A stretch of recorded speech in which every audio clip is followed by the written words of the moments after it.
Welcome to the Sailor Sea Fellowship Sunday afternoon service. Our speaker today is Joseph Bednarik. His sermon title is The Druids' Final Resting Place. We hope you enjoy this recording of our service, and we hope to see you in person some Sunday afternoon. Thanks for listening.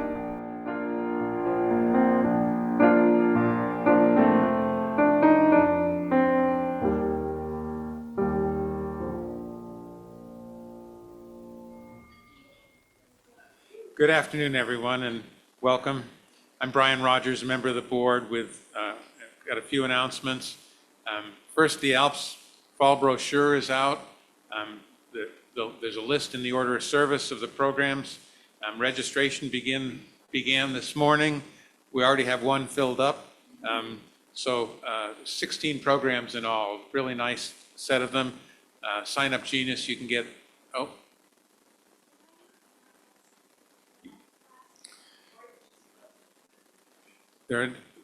take a look in the back of the program are upcoming dates. We've got Reverend Alex Holt in 2 weeks speaking on welcoming the stranger. If you haven't already checked out the updated Sailor Sea Fellowship website, go ahead and do so. It's easier to navigate. There's lots of information, both past, present, and future. And Lily had a couple of questions she wanted to ask members of the congregation. Lily. Okay, we'll hold off on that for just a little bit. We still need volunteers for coffee hour after Sunday services. There's a sign up back here. There's still 11 spots left.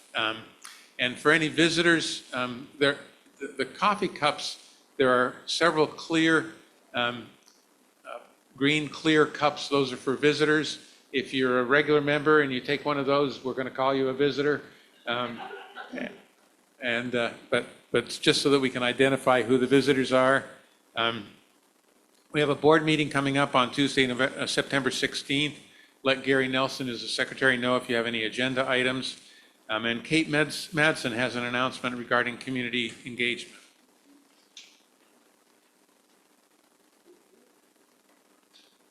Hi, yes. Kendra and I just wanted to catch you up and ask a question.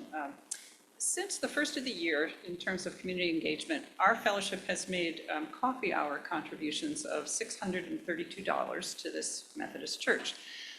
These donations are used for their weekly free general store, clothes closet, and soup kitchen. They support practical purchases like toiletries, socks, underwear, coffee, lemonade mix, and such. On the third Saturday of each month, members of our fellowship provide a gallon each of vegetable and meat soups for the soup kitchen, along with setup, serving, and cleanup assistance. And then beyond giving to our hosts ministries, Sailor Sea also provides the opportunity to donate to area nonprofits through our twice monthly designated offerings. So our question is, not right this moment, is this amount of local engagement right for us? Do you think our fellowship should be involved in our community in any other way? And if so, what might that look like? So Kendra and I would like to get your input, ideally next week at our Sunday, September 14th potluck. So if you would please give the question of community engagement some thought and come next week prepared to share. And if you're not coming to the potluck, please feel free to email or contact either one of us. We'd appreciate your perspective. Thanks. And now that we've solved the technical issue, Lily can talk about the website. Zoom is so much fun. I really should have bought stock in 2019. So first thing I just want to mention is that the new website is up and running, and I love it. I'm so excited, and there's a lot I want to put on it. So if you could take pictures when we're having events and send them to me. And I'd love to put, like, if there's any videos that you've watched that are really engaging, just anything that you think this community would be interested in. My idea is if you could sit there with a cup of coffee, like on a Monday morning, and get some interesting information from your friends that they recommend. So that. And then I'll be doing the sound, so I just want to say when the Center Valley Animal Rescue comes, one night I was driving home by the golf course, and there was a little owl in the road, only about 5 inches tall, just the tiniest little guy you've ever seen. Sunday night at like 9 o'clock at night. And so myself and the one behind me stopped, and we collected him, and I drove him out to the Center Valley Animal Rescue at literally like 9:30 on a Sunday night, and they took him, and I'm sure that nursed him back to health and just saved his life. So it's so cool that they're there like 24/7. Love that organization. Thank you. Thanks. That's all the announcements. We'll move to the service and Pat Rogers.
Good afternoon, and welcome to the Salem Sea Fellowship. We are a religious community with loving hearts and open minds. We embrace the traditional principles of Unitarianism and Universalism. Welcome. My name is David Rimpf, and I am the pulpit assistant today. Our speaker is Mr. Joseph Bednarik. Glad you're back, Joe. Ziph?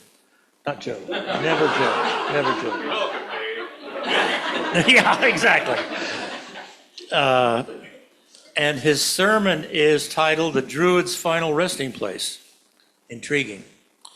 If you've not already done so, silence your phones or place them in worship mode. I think that's given the phones more sentience than they deserve. But we don't want you to disturb the time we have together. And then I would like to ask now if there's anyone visiting us for the first or second time, if you would stand or raise your hand. Karen Wamstand will welcome you. She's got a microphone if you're willing to introduce yourself. Speak into it like this. And I hope you'll stay for after the service. We have cookies and coffee. Wow. Well, hello. My name is Kathy Westerberg, and I'm first timer from Port Townsend. Thank you. Two people. Hello, my name's David. I live out near the airport, near Port Townsend, and first time here. When I saw Druid in the discussion today, I said, "Oh, that's my kind of place I want to hear." So that's why I'm here. And curious to learn more about the UUs. I was raised Catholic, but kind of gave up on them a while ago. So looking more for an open church, open congregation like this. So thank you. Welcome. Hi, I'm Lynette, and I also live out by the airport. And David's has always been really interested in the Unitarian Universalists. And I've also always been a little bit, but they're not quite spiritual enough for me. I'm very eclectic spiritually. So, so I'm here to see what it's all about, and I love all the classes that are listed. There's so many really nice ones, and so I'm very excited to get to know what's going on here. Well, welcome. Well, we have a little bit of everybody, all different flavors of religion, spirituality, and other. And sometimes we make up our minds and stick with it, and sometimes we change our minds. Thank you, Karen. I now invite us to settle in and quiet our minds. We will begin our sacred time together by ringing our chime.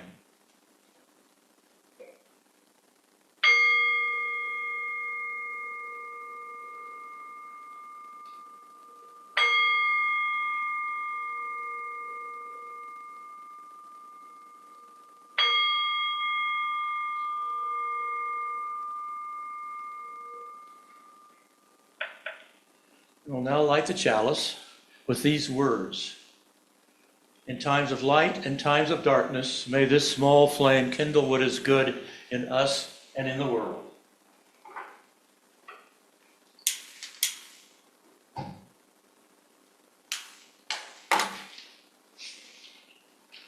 We'll now have the opening hymn,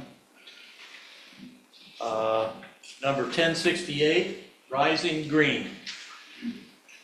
We don't have hymnals, so. We got words. What? We got words. We got words. And they have the tune. We got the. And this with the same as singers. You're not a visitor, I know.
Thank you.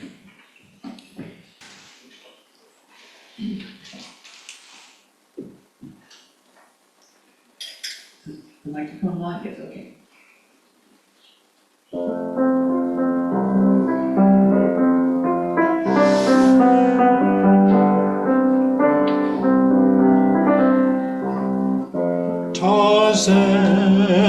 wasn't a ladies' man. He'd just come along and scoop 'em up under his arm like that, quick as a cat in the jungle. Clark Kent, now there was a real gent. He would not be caught sitting around in no jungle scape, dumb as an ape doing nothing. Superman never made any money saving the world from Solomon Grundy. And sometimes I despair the world will never see another man like him. Hey Bob, Soup had a straight job, even though he could have smashed through any bank in the United States. He had the strength, but he would not.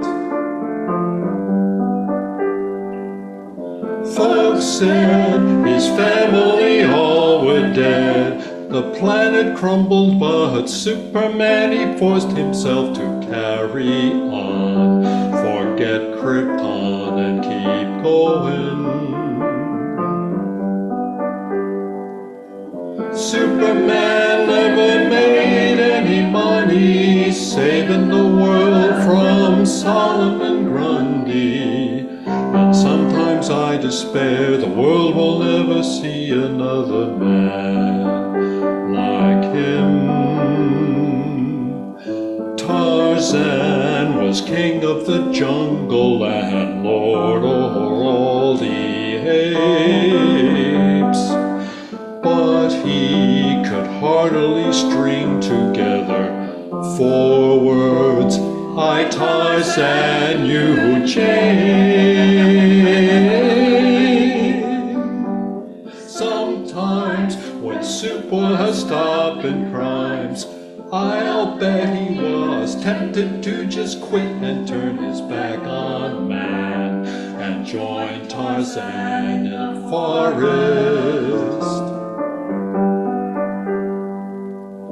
But he stayed in the city, kept on changing clothes in dirty old phone booths till his work was through, and nothing to do but go on home. Superman never made any money saving the world from Solomon Grundy. And sometimes I despair the world will never see another man like him. And sometimes I despair the world will never see another man like him.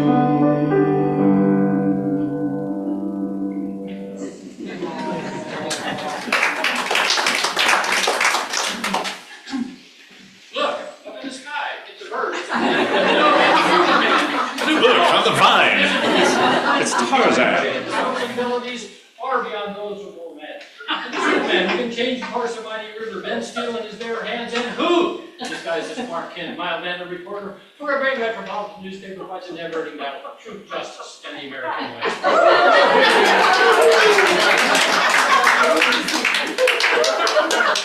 Anybody else before we go on? It is very hard to follow up that song, I just want to say. So thank you for the interlude. I appreciate that. The reading this afternoon, which is noted as a special reading in your order of service, is called Postscript by a great American poet named Dan Gerber. And it will, it's one of my favorites of Dan's. Postscript. I think I may have startled you signing this letter with love at the end, that you may think I'm being too familiar, sending out the wrong signal, that we don't know each other that well. That there's so much about you I'd find unlovable if I really knew the real you, that I've overstepped, invaded your space, that I may want you to love me, that this could complicate our lives impossibly, that among people, I think of my father telling me an hour before he died how he thought of all the men and women he loved and how he wished he told them when he could have.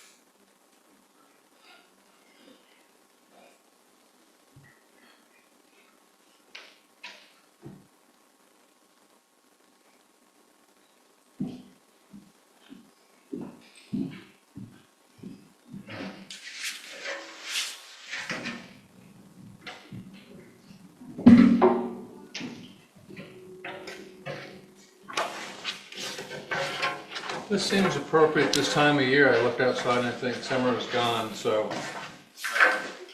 And autumn leaves.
What a joy it is to be in the presence of live musicians.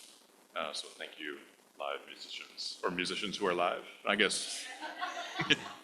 Musicians who are live, who play live music. Always a pleasure. And thank you for coming to the congregation, and I'm glad that druid was a word that attracted you. Hopefully you'll come back. So one of the most fundamental social greetings is that simple and yet profound phrase, good morning, right? It's a greeting that you likely heard today. And just to make sure that everyone is on the same page and enjoyed such a greeting today, let's turn back time almost 5 hours. Good morning. Let's do that with a little more oomph, all right? Good morning. Okay, you're very good at that, warming it up. It's a beautiful call and response that we human beings do. And that simple phrase is so inspiring. It's an incredibly generous way to greet friends, to greet neighbors, to people you encounter in the early portions of your day. And what a joy it is to consider for a brief moment what is embedded in that phrase, good morning. First and foremost, implied in the opening call, I see you. I see you. I see you and I acknowledge your presence, your living, breathing, warm body. I see you and I acknowledge you and I wish for you in the early light of this new day, the day that we're sharing. I wish for you the good, the goodness of this first light. And in response is that classic right back at you. And what I love about the word good, a word about the word good, we could dive deep into that word and hold it up to many different lights. We could explore Plato's idea of the good, the political ideal of the common good. We could ruminate on the title of Friedrich Nietzsche's book called Beyond Good and Evil. We could celebrate the good news of the Christian Gospels, especially that wisdom statement, love your enemies, followed directly by this instruction from the great moral teacher named Jesus, do good to them which hate you. Do good to them which hate you. Now, that's easier said than done, though you're invited to give it a whirl. We could also reflect upon the Hebrew Scriptures, the first chapter of Genesis, where the phrase, God saw that it was good, is repeated chant-like through the entire creation of the universe. And that chant begins at the very outset of Genesis, chapter 1, verses 3 and 4. And God said, let there be light, and there was light. And God saw the light, that it was good. And God divided the light from the darkness. God saw the light, that it was good. So perhaps our greeting, good morning, is best described as an echo from across the eons, actually emanating from the creation of the universe, and that we ourselves, each day that we're alive, that we are blessed to see and greet each other while bathed in divine light, and call it good. Good morning. Now, all this to say is that the simplest of phrases, the most fundamental social greeting, can, if you invite a little wonderment and you play around a little bit, it can reveal multiple layers and depths of meaning, like the world itself. And now the phrase good morning is also embedded within time. Morning time, the time of wakening, the time of new light, the time when potential and possibility seem most promising, so full of capital L life. Now, of course, just as the creation story tells us that divine power created light and darkness, good morning lives in relationship to phrases like good evening and good night. And within this sanctuary, with our warm beating hearts keeping us very much alive, let's spend some time contemplating our definitive good night, the death of our miraculous body, and what's to be done with that body that has so faithfully accompanied us through so many mornings. this miraculous body that won't last forever, this miraculous body that will eventually deliver us to the threshold of whatever comes next. And so here's a story. Last month, I traveled with my wife to 3 states in the Northeast, Maine, Vermont, and New York, specifically Western New York, AKA God's country.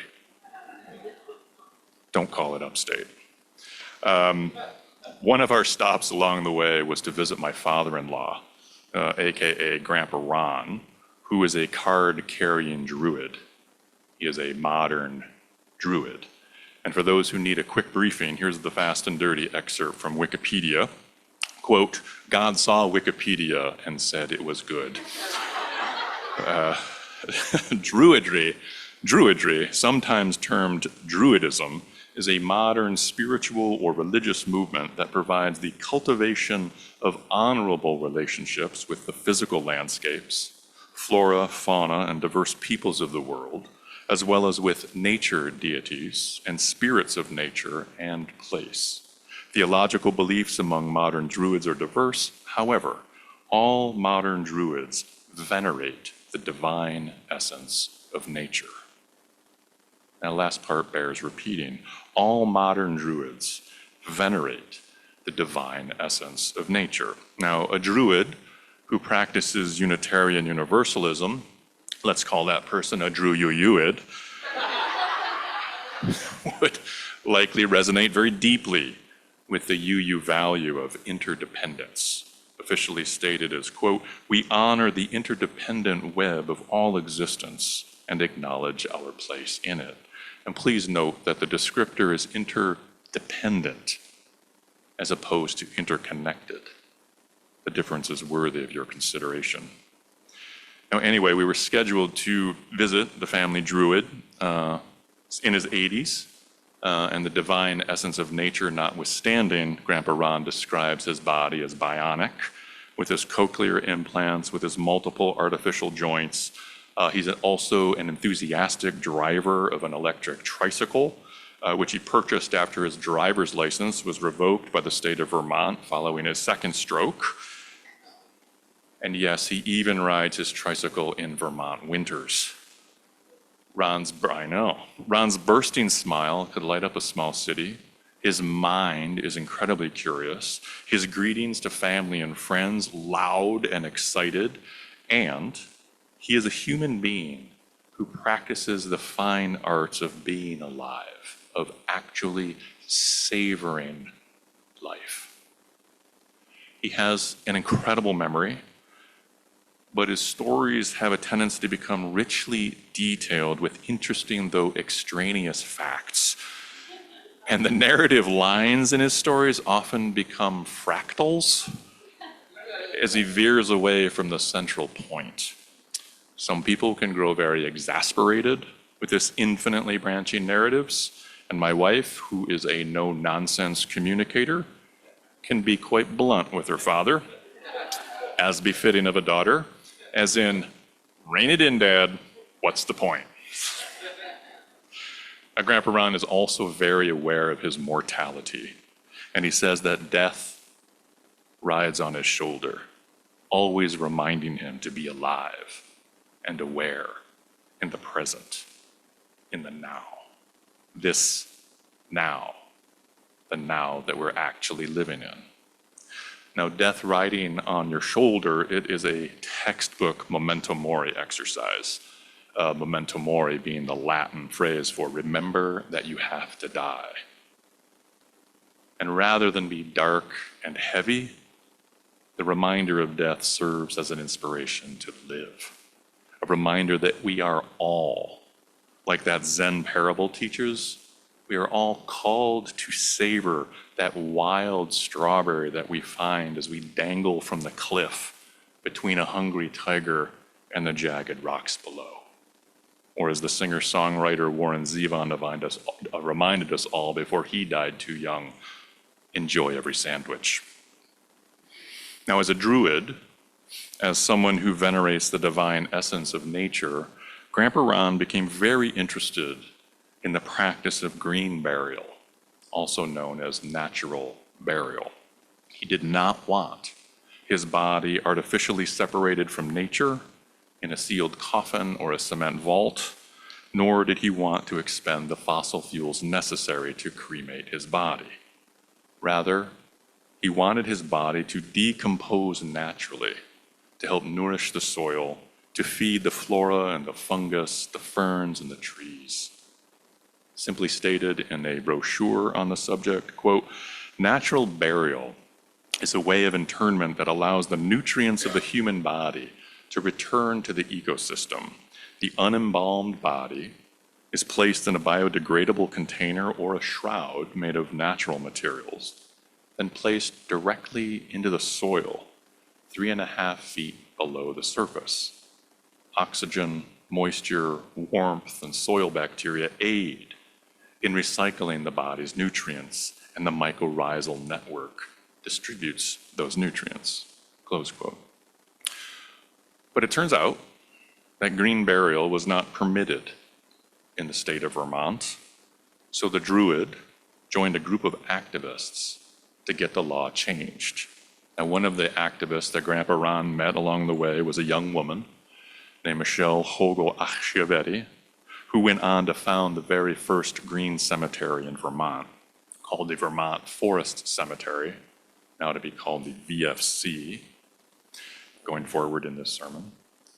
Michelle was so appreciative of Grandpa Ron's activism that she offered him a gratis gravesite within VFC. And Grandpa Ron was absolutely on brand with his jump up and down excitement. So we had one day in Vermont, and with that day, we joined the Druid and his wife on a tour of VFC with about a dozen other folks considering green burial. Michelle led the tour while carrying a baby. Her baby was still nursing. When the baby got fussy, Michelle would breastfeed. "I'm shameless at this point," she said, with the breast partially exposed while the baby nursed. "If breastfeeding bothers you, that's your problem." Now, the life cycle beauty of that little moment was profound, because here was a nursing mother as a head cemeterian leading a group of elders through a forest and showing us several places where human bodies were nourishing the soil, while her body was nourishing new human life. "You see that dense patch of ferns over there?" she said. "That's a gravesite." As we walked through the forest, Michelle told stories of those who were buried there. She assured us that she had permission from the families. She told stories of graveside services, of profound mourning, of how the life force of the forest can help absorb the grief. And one particular story just struck a chord with me. There was a young couple, their whole lives ahead of them. And as sometimes happens, one partner grew very ill and was given a terminal diagnosis. Together, they visited VFC to find a spot where his body could be buried. And his wife requested the plot right next to his. And the husband, in a deep and loving way, said, "No." His wife could not believe her ears. "No. Go fall in love again." The dying told the living, "Go fall in love again, live your life, and when your body is eventually buried, and may that be so many decades from now, we will be connected again by mycelia." Now, what a profound and loving release, and what a deep understanding of the interdependent web of all existence, because the place for the living is among the living, and one place for the dead is where they can help nourish the living. Now, to say that I teared up during this tour is an understatement. The stories that Michelle told, they were gorgeous, like the one where a young boy asked whether he could touch the body of his grandfather, the body shrouded in cloth, lying on a board next to the open grave. Yes, certainly, please, go touch Grandpa. Boy was 4 or 5, approached Grandpa's body with that intense and visceral curiosity of a child, and with his finger, he gently poked Grandpa's body, the torso, feeling Grandpa. Satisfied, the boy walked away from Grandpa's dead body to continue playing in the forest, unaware that he had presented his uncle with a great gift. The child's uncle, son of the deceased, was grieving so deeply he was all but paralyzed, and he could not approach his father's shrouded body. And then he witnessed this little boy, his young nephew, touch the body. And then he too was moved to touch the body. He was moved to touch his father's body, to feel his father's body once more. Now, as Michelle tells the story, the son approached the body, laid the palm on the father's chest where the heart used to be. And once the hand was placed over the father's heart, he kept his hand there through the entire service, only lifting up when it was time to grasp the rope to help lower his father's body into the waiting and receptive earth. The forest can help those who are grieving, Michelle said. Now, the tour continued. The stories continued, and I watched our family's druid move through the forest with his bionic joints and his wooden walking staff. He looked content, though my wife, the druid's daughter, entered into an emotionally vulnerable place. Here she was, in a remote patch of Vermont forest that would someday receive her father's dead body. I wonder what stories they'll tell about Dad, she whispered to me. One story that I will tell is how back in the summer of 2025, I joined a group of elders on a tour of the green cemetery where Grandpa Ron would eventually be buried. At the end of the tour, we were invited to walk a labyrinth constructed of downed tree limbs. Now, walking a labyrinth is one of my absolute favorite spiritual exercises. And if you want to try it, there is a beautiful labyrinth at H.J. Carroll Park. I won't tell you where it is, you got to go find it yourself. And this labyrinth took on special import, sun dappling through the forest canopy. And Grandpa Ron and I were the final two to exit the labyrinth. And standing together at the entrance and the exit, I cut to the chase. Grandpa Ron, the next time I visit this forest, you'll be dead. And then we laughed. And then I asked, do you know where you want your body buried? There was a thoughtful pause as the druid scanned the forest. Somewhere around here, he said. I'm confident that wherever it is, the place will be perfect. And to close, here's a gorgeous memento mori poem by a poet who has visited Port Townsend a number of times, and you may know her work, Ellen Bass. The poem is called If You Knew. What if you knew you'd be the last to touch someone?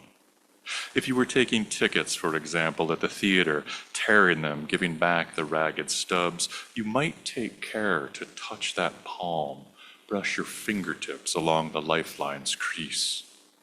when a man pulls his wheeled suitcase too slowly through the airport, when the car in front of me doesn't signal, when the clerk at the pharmacy won't say thank you, I don't remember. They're going to die. A friend told me, as she had been with her aunt, they just had lunch, and the waiter, a young gay man with plum black eyes, joked as he served coffee, kissed her aunt's powdered cheek when they left. Then they walked half a block, and her aunt dropped dead on the sidewalk. How close does the dragon spume have to come? How wide does the crack in heaven have to split? What would people look like if we could see them as they are, soaked in honey, stung and swollen, reckless, pinned against time? And so here we are, quite alive, quite reckless, pinned against time.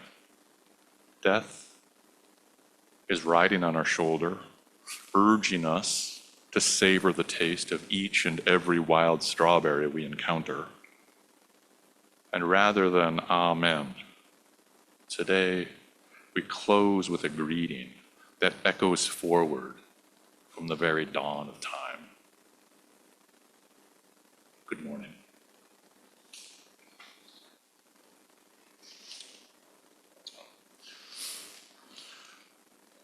Our closing hymn this morning, or this afternoon, is number 175. We celebrate the web of life. Very appropriate when we have the Center Valley folks with us.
Thank you, Salish Singers and Joseph, for a very moving sermon.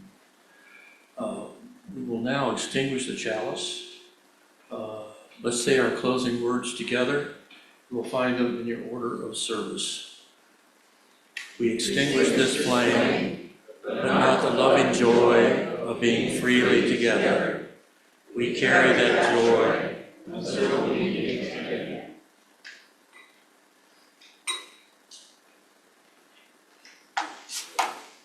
Go in peace, and Joseph will be available in the library for a discussion in about 15 minutes after we had a chance to get refreshments. Thank you.